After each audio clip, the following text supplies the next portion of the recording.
Welcome back to my YouTube channel Wisdom Polytechnic Classes. This is our very first lecture of Design of Concrete Structure and in short DCS.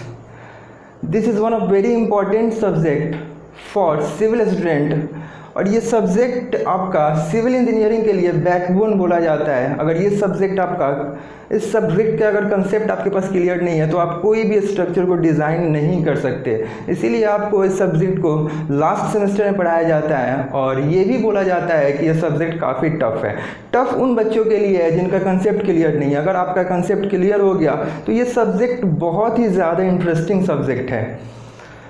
इसी subject को कभी कभी reinforced cement concrete and in short RCC भी बोला जाता है। अलग अलग यूनिवर्सिटीज़ में, अलग अलग कॉलेज में, अलग अलग स्टेट में इसी सब्जेक्ट को कभी डीसीएस बोला जाता है, कभी आरसीसी बोला जाता है। बात करें एसबीटी बिहार का तो इस सब्जेक्ट को डीसीएस बोला जाता है, यानी डिज़ाइन ऑफ कंक्रीट स्ट्रक्चर। लेकिन डीसीएस हो या आरसीसी हो, सबका सिलेबस ऑलमोस्ट सेम होता है। सिलेबस में कोई चेंजिंग नहीं है। तो ये नहीं सोचना है कि डीसीएस है तो हमें आरसीसी इसमें नहीं मिलेगा। सिलेबस सबका ऑलमोस्ट सेम है, बस नाम का फ़र्क है।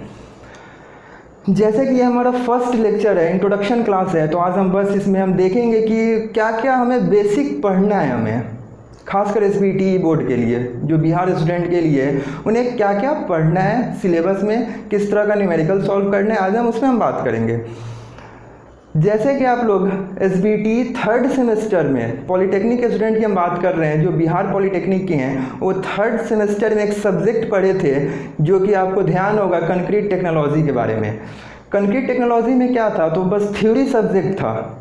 अब उसी थ्योरी सब्जेक्ट का एप्लीकेशन हमें करना है आरसीसी में। उसी थ्योरी सब्जेक्ट का यूज़ करके हमें डिज़ाइन करना है इस पर्टिकुलर सब्जेक्ट में। जैसे कि आप लोगों को पता है ग्रेड ऑफ कंक्रीट क्या होता है, वाटर सीमेंट रेशियो क्या होता है, कैरेक्टरिस्टिक स्ट्रेंथ ऑफ कंक्रीट क्या होता है, यील्ड स्ट्रेंथ क्या होता है, ये सब आप पढ़ चुके हैं पहले आप कंक्रीट टेक्नोलॉजी में। उसका एक एडवांस वर्जन है, उसको अब यूज़ करके अब हमें कैसे डिज़ाइन करना है, अब हमें देखेंगे इस particular subject which is called DCS. और अगर इसका फुल फॉर्म बताया तो डिज़ाइन ऑफ कंक्रीट स्ट्रक्चर। तो बेसिकली अगर हम बात करें तो स्ट्रक्चरल इंजीनियरिंग की अगर हम बात करें, स्ट्रक्चरल इंजीनियरिंग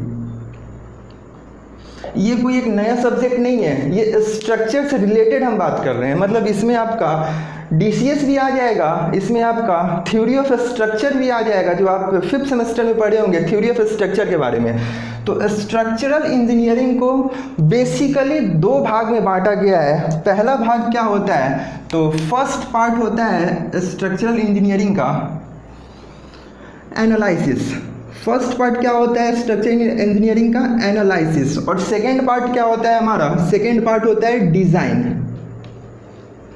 इस वर्ड से आप लोग पहले कुछ जान चुके होंगे कि एनालिसिस क्या होता है। तो बात करें अगर फिफ्थ सेमेस्टर में, तो आप लोग एक सब्जेक्ट पढ़े थे जिसका नाम थ्योरी ऑफ स्ट्रक्चर था, जो काफ़ी इंपॉर्टेंट सब्जेक्ट था फिफ्थ सेमेस्टर के लिए, सिविल के बच्चों के लिए, थ्योरी ऑफ स्ट्रक्चर।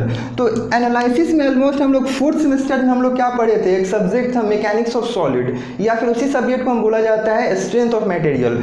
सोम बोल सकते हैं या फिर मॉस बोल सकते हैं, सिलेबस ऑलमोस्ट सेम है। तो हम लोग फोर्थ सेमेस्टर में मॉस पढ़े थे और फिफ्थ सेमेस्टर में हम लोग पढ़े थे टॉस, थ्योरी ऑफ स्ट्रक्चर।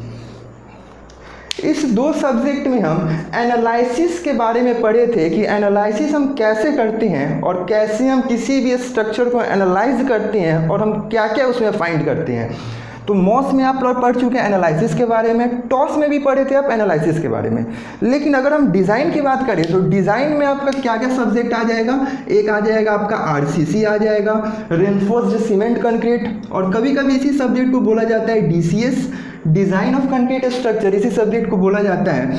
तो हमें अब डिज़ाइन में क्या क्या पढ़ना है, सबसे पहले हम एनालिसिस के क्या क्या बात पढ़ते थे। तो एनालिसिस में हम पढ़ते थे इक्विलिब्रियम कंडीशन के बारे में, इक्विलिब्रियम कंडीशन। दूसरा हम पढ़ते थे एनर्जी के बारे में। थर्ड हम पढ़ते थे कॉम्पैटिबिलिटी। देखिए इक्विलिब्रियम कंडीशन आप पढ़े थे तो टॉस में या फिर मॉस में कि किसी भी स्ट्रक्चर पे अगर लोड पड़ रहा है, एक्सटर्नल लोड किसी भी स्ट्रक्चर पे अप्लाई कर रहा है, तो उस एक्सटर्नल लोड को रेसिस्ट करने के लिए हमें स्ट्रक्चर की तरफ से कितना लोड अपोज करना होगा।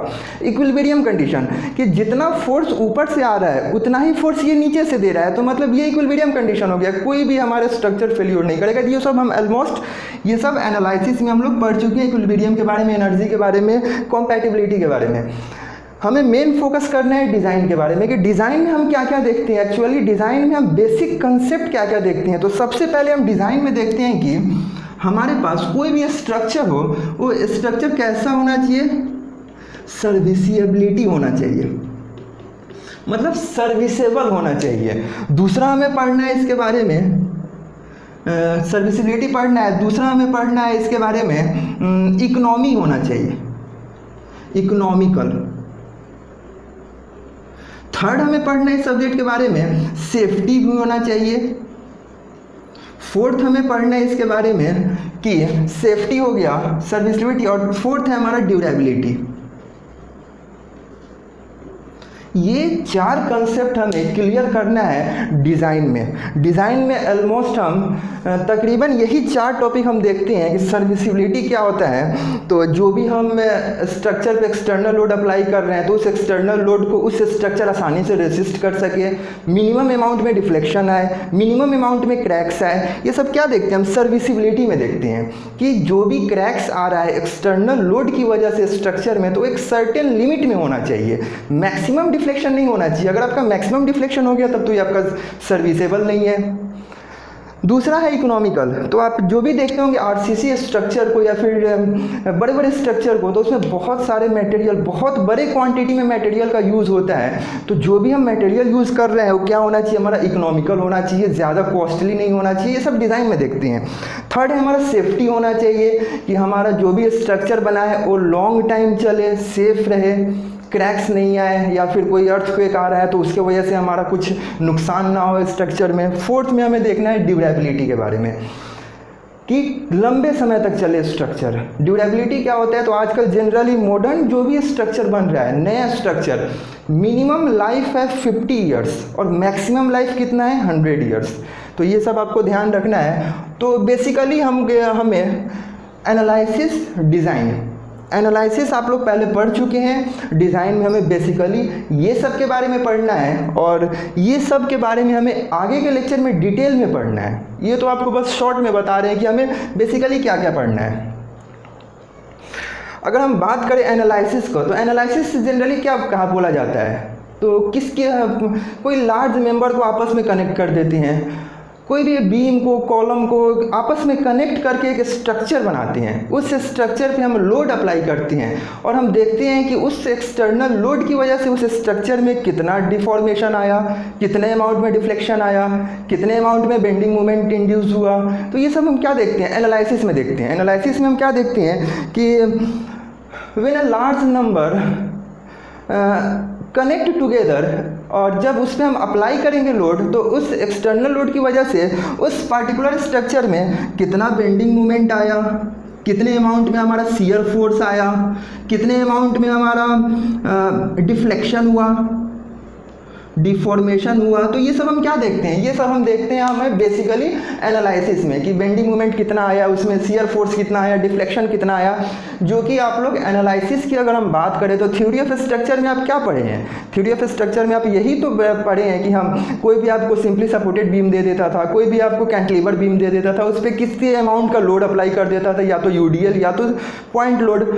तो उस लोड की वजह से उस बीम में कितना डिफॉर्मेशन आया, कितना डिफ्लेक्शन आया, कितना स्लोप आया, हम वही तो फाइंड करते थे।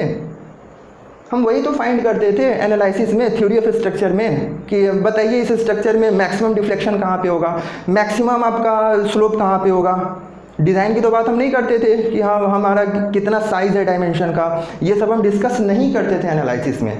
तो याद रखिएगा एनालिसिस में हम किसी भी स्ट्रक्चरल मेंबर के डायमेंशन के बारे में डिस्कस नहीं करते थे।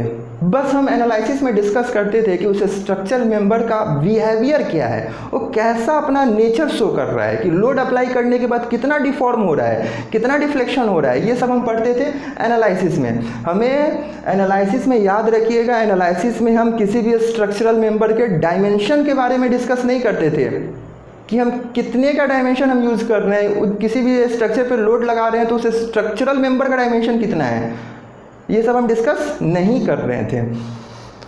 लेकिन अगर डिज़ाइन की अगर हम बात करें तो आपको याद होगा थ्योरी ऑफ स्ट्रक्चर सब्जेक्ट में यूनिट 3 में एक हमारा टॉपिक था, सब्जेक्ट था डिज़ाइन ऑफ टेंशन मेंबर।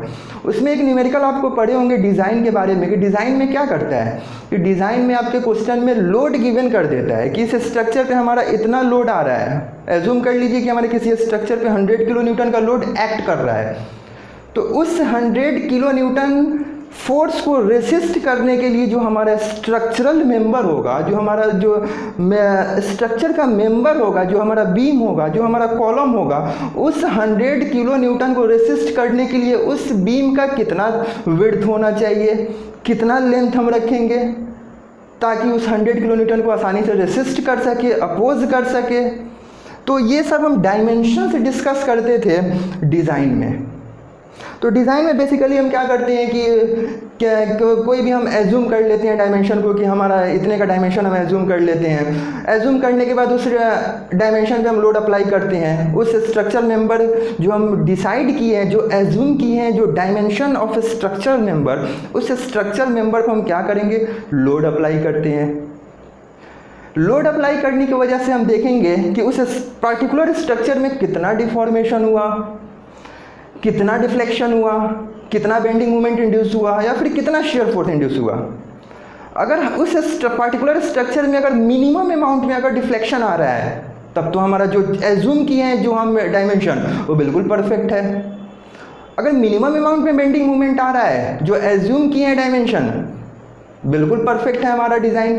लेकिन जो हम एज्यूम किए हैं जो डायमेंशन को, अगर उस डायमेंशन में लोड अप्लाई करने के बाद 100 किलो न्यूटन लोड अप्लाई करने के बाद जो हम एज्यूम किए हैं कि उस स्ट्रक्चर पे 100 किलो न्यूटन लोड एक्ट कर रहा है, अगर उस स्ट्रक्चर पे लोड एक्ट कर रहा है 100 किलो न्यूटन और उसके बेसिस पे हम डिज़ाइन कर रहे हैं, अगर हम देख रहे हैं कि ज़्यादा अमाउंट में डिफ्लेक्शन आ गया, ज़्यादा अमाउंट में बेंडिंग मोमेंट इंड्यूस कर गया, तब हम उस स्ट्रक्चर के डायमेंशन को इंक्रीज कर देते हैं। उस स्ट्रक्चर जो एज्यूम किए हैं डायमेंशन को, उसको हम नेग्लेक्ट करके फिर से एक नया डिज़ाइन करते हैं, नया विड्थ, नया डायमेंशन हम चूज़ करते हैं, फिर उसके बाद लोड अप्लाई करते हैं 100 किलो न्यूटन का। उसके बाद देखते हैं कि हमारा मिनिमम से मिनिमम अमाउंट में डिफ्लेक्शन आना चाहिए।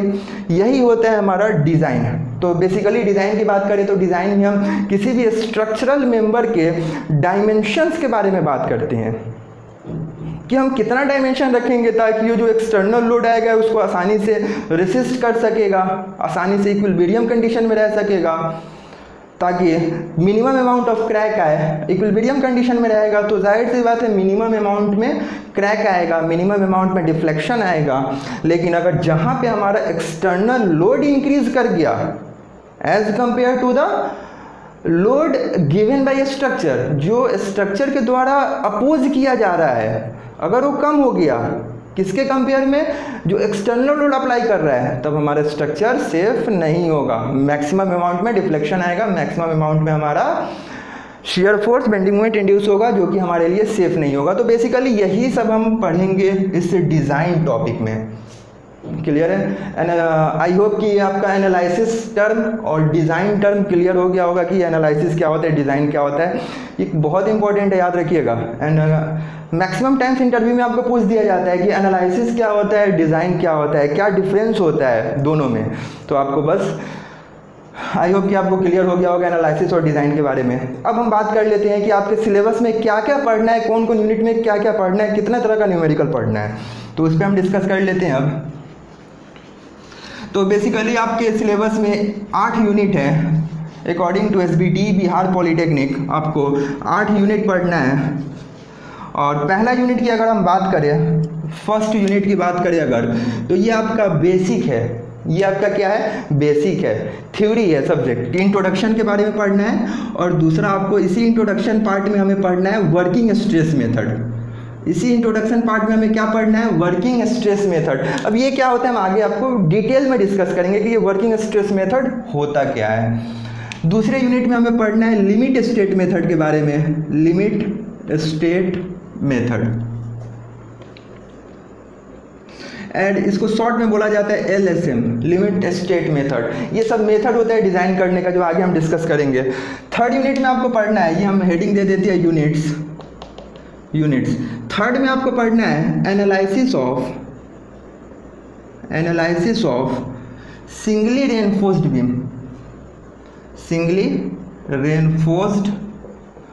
बीम, क्लियर है। थर्ड में पढ़ना है आपको design of singly reinforced beam. Fourth की अगर हम बात करें तो आपको पढ़ना है एनालिसिस ऑफ डिज़ाइन पढ़ना है, एनालिसिस नहीं पढ़ना है, डिज़ाइन पढ़ना है। एनालिसिस और डिज़ाइन दोनों पढ़ना है, पहले एनालिसिस करेंगे उसके बाद डिज़ाइन करेंगे। तो अगला में पढ़ना है analysis of Dabali reinforced beam पढ़ना है यूनिट फोर्थ में। फिफ्थ में आपको पढ़ना है कि फिफ्थ में है आपका shear reinforcement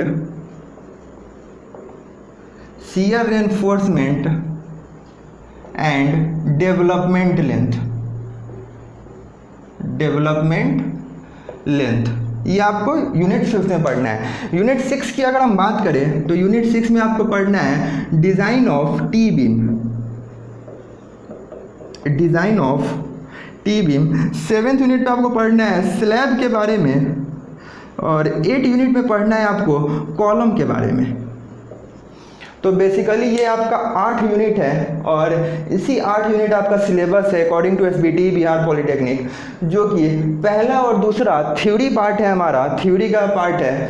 third, fourth, fifth, six ये सब हमारा डिज़ाइन और एनालिसिस का पार्ट है, और ये काफ़ी इंटरेस्टिंग सब्जेक्ट है। अगर आपका कंसेप्ट क्लियर होते गया तो ये काफ़ी ज़्यादा इंटरेस्टिंग सब्जेक्ट है, इस पर काफ़ी आसान न्यूमेरिकल पूछा जाता है। तो कंसेप्ट क्लियर करना बहुत ज़रूरी है। अगर वही कि किसी बच्चे का कंसेप्ट क्लियर नहीं होता है तो अगर माइनर चेंज कर देगा कोई भी न्यूमेरिकल में, आप तो अगर डायरेक्ट न्यूमेरिकल बनाने जा रहे हैं तो आप तो डायरेक्ट रट्टा मारेंगे उस टाइप के न्यूमेरिकल को, लेकिन उसी न्यूमेरिकल में अगर माइनर चेंज कर देगा तो आप कंफ्यूज हो जाएंगे कि लगाना होगा कुछ और फार्मूला, यूज़ कर देंगे किसी और फार्मूले का, तो आपका पूरा का पूरा सॉल्यूशन गलत हो जाएगा। पैनिक नहीं होना है, काफ़ी ईजी सब्जेक्ट है और ये काफ़ी इंटरेस्टिंग सब्जेक्ट है। तो डेली बेसिक से एक लेक्चर आएगा बिल्कुल सीरियल वाइज, और सभी लेक्चर को डिज़ाइन ऑफ कंक्रीट स्ट्रक्चर के नाम से एक प्लेलिस्ट क्रिएट कर दिया जाएगा यूट्यूब चैनल पे। वहाँ पे आपको सभी लेक्चर यूनिट वाइज मिलेगा, सीरीज वाइज मिलेगा, कोई भी आपको लेक्चर इधर उधर से नहीं होगा। जब तक आप लेक्चर को सीरीज वाइज नहीं देखेंगे तब तक कोई फ़ायदा नहीं होगा। आप अगर चाहेंगे कि अगर हम डायरेक्ट न्यूमेरिकल सॉल्व करें तो यकीन मानिए एक भी न्यूमेरिकल आपसे सॉल्व नहीं होगा जब तक आपका कंसेप्ट क्लियर नहीं होगा तब। तो ये तो था आज बेसिक कंसेप्ट। तो अगले लेक्चर में बहुत जल्द मिलेंगे हम एक नए टॉपिक के साथ, जो कि यहाँ पे आपको दिख रहा है वर्किंग स्ट्रेस मेथड, कि वर्किंग स्ट्रेस मेथड क्या होता है। पहले देखेंगे कि मेथड ऑफ डिज़ाइन कितना होता है, क्या क्या होता है, सब हम 1 by 1 डिस्कस करेंगे। तो आई होप ये लेक्चर आपको काफ़ी हेल्पफुल होगा। अगर वीडियो सही लगे, अगर लेक्चर अच्छा लगे तो प्लीज़ लाइक ज़रूर कीजिएगा और अपने दोस्तों के साथ शेयर ज़रूर कीजिएगा। मिलते हैं एक नए लेक्चर में, तब तक थैंक यू गाइस।